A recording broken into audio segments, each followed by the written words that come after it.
नमस्कार। स्वागत है आपका इंडिया गेट टीवी पर। मैं हूं अजय सेतिया।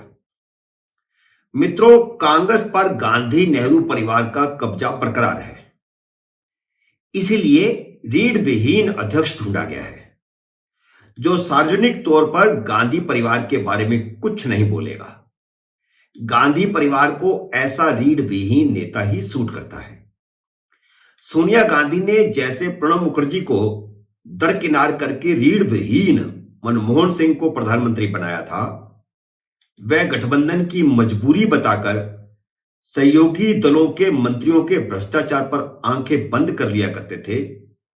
कुछ वैसे ही रीढ़ विहीन मल्लिकार्जुन खड़गे भी हैं जो कांग्रेस के भावी अध्यक्ष होंगे। सोनिया गांधी ने 2014 में दर्जन भर तेज तरार नेताओं को दरकिनार करके मल्लिकार्जुन खड़गे को लोकसभा में कांग्रेस का नेता बनाया था। लक्ष्य क्या था? दलित वोट, क्योंकि मल्लिकार्जुन खड़गे कर्नाटक के दलित नेता हैं। लेकिन वह खुद 2019 में लोकसभा का चुनाव हार गए। सोनिया गांधी ने जैसे 2004 और 2009 में प्रणब मुखर्जी को इग्नोर करके मनमोहन सिंह को प्रधानमंत्री बनाया था, वैसे ही गुलाम नबी आजाद, आनंद शर्मा, कपिल सिब्बल जैसे तेज तर्रार नेताओं को इग्नोर करके मल्लिकार्जुन खड़गे को राज्यसभा का सदस्य बनवाया और वहां विपक्ष के का नेता भी बनवाया। जबकि कपिल सिब्बल, आनंद शर्मा और गुलाम नबी आजाद तीनों का कार्यकाल राज्यसभा का खत्म हो रहा था। इन तीनों तेज तर्रार नेताओं में से किसी को राज्यसभा में वापस लाने की कोशिश नहीं की गई, बल्कि एक डम्मी से नेता मल्लिकार्जुन खड़गे को, जो लोकसभा का चुनाव हार गए थे, उनको राज्यसभा में लाया गया और विपक्ष का नेता बनाया गया। मल्लिकार्जुन खड़गे में खासियत यह है कि वह ना तो अशोक गहलोत की तरह तेवर दिखाएंगे, ना वह दिग्विजय सिंह की तरह सार्वजनिक तौर पर बताएंगे कि वह जीते तो डम्मी अध्यक्ष बनेंगे। अशोक गहलोत ने तेवर दिखाए तो ग्रीन सिग्नल वापस ले लिया गया। दिग्विजय सिंह ने यह कहकर कांग्रेस की पोल ही खोल दी कि वह चुने गए तो पावर सोनिया गांधी के पास में ही रहेगी, तो उन्हें गांधी परिवार की पोल खोलने पर दावेदारी से खारिज कर दिया गया। दिग्विजय सिंह सिर्फ 24 घंटे मैदान में रहे, बल्कि 24 घंटे भी पूरे नहीं रहे। लेकिन मैदान छोड़ने से पहले मल्लिकार्जुन खड़गे की भी पोल खोल गए कि अध्यक्ष कोई भी हो, लीडर गांधी परिवार ही रहेगा। सोनिया गांधी ने भी जिस तरह अशोक गहलोत को फटकार लगाई, उससे साफ है कि अध्यक्ष कोई भी बने, कांग्रेस के कर्ता धर्ता सोनिया गांधी, राहुल गांधी और प्रियंका वाड्रा ही रहेंगे। यह अटकलबाजी नहीं है कि गांधी परिवार ने अशोक गहलोत और दिग्विजय सिंह को ग्रीन सिग्नल देकर वापस लिया है। अशोक गहलोत ने सोनिया गांधी से मुलाकात के बाद उनके घर से निकलते हुए कहा कि अब वह अध्यक्ष पद का चुनाव नहीं लड़ेंगे।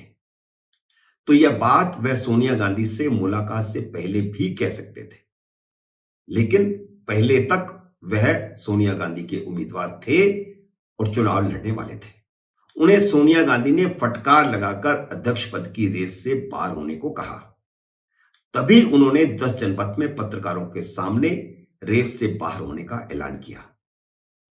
बल्कि सोनिया गांधी ने उनके साथ केसी वेणुगोपाल को भी बाहर भेजा था, ताकि उन्हें जो कहा गया है वही वह मीडिया के सामने भी बोले। और केसी वेणुगोपाल सारा समय जब वह मीडिया से बात कर रहे थे, उनके साथ खड़े थे। गहलोत ने यह भी बताया था कि राहुल गांधी ने उन्हें पर्चा भरने के लिए कहा था। इसी तरह दिग्विजय सिंह ने भी राहुल गांधी से मुलाकात करने के बाद ही खुद को अध्यक्ष पद का उम्मीदवार बताया था। राहुल गांधी ने केरल से वेणुगोपाल को उनके साथ पर्चा भरने के लिए दिल्ली भेजा था। दोनों जगह वेणुगोपाल सेंटर फिगर हैं। गांधी परिवार के बिहाफ पर सारा खेल वही कर और करवा रहे थे। दिग्विजय सिंह ने अपने दावेदारी का ऐलान करते हुए कहा था कि अशोक गहलोत आधिकारिक उम्मीदवार थे, वह चुनाव लड़ते तो वह मैदान में नहीं आते। यह भी साफ संकेत था कि उन्हें गांधी परिवार से ही नामांकन दाखिल करने का आदेश मिला है।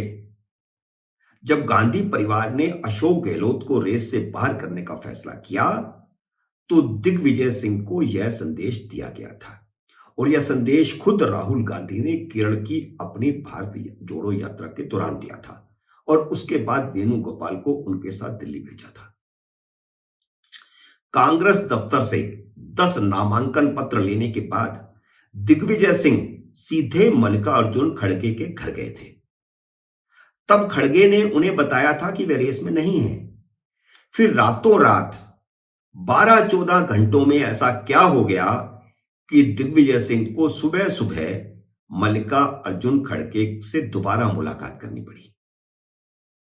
असल में 10 जनपद से दिग्विजय सिंह को निर्देश किया था कि वह मल्लिकार्जुन खड़गे से जाकर मिलें, और मल्लिकार्जुन खड़गे से मिलने के बाद दिग्विजय सिंह अध्यक्ष पद की दौड़ से बाहर हो गए। तो अब आप समझ गए होंगे कि सारी कहानी कहां से रची जा रही थी, कैसे रची जा रही थी। साफ है कि अशोक गहलोत की तरह दिग्विजय सिंह को भी रेस से बाहर होने के निर्देश दिए गए थे।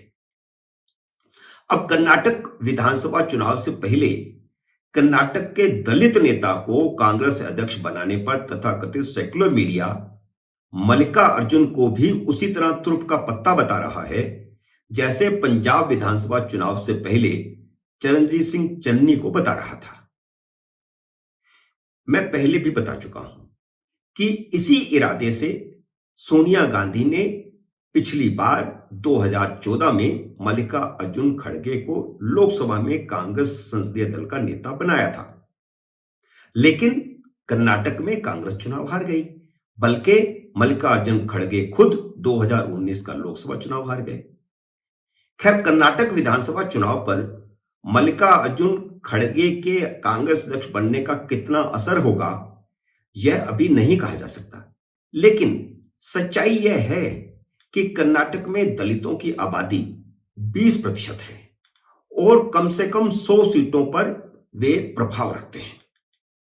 लेकिन यूपी और बाकी जगहों की तरह कर्नाटक में भी दलितों में कई उपजातियां हैं।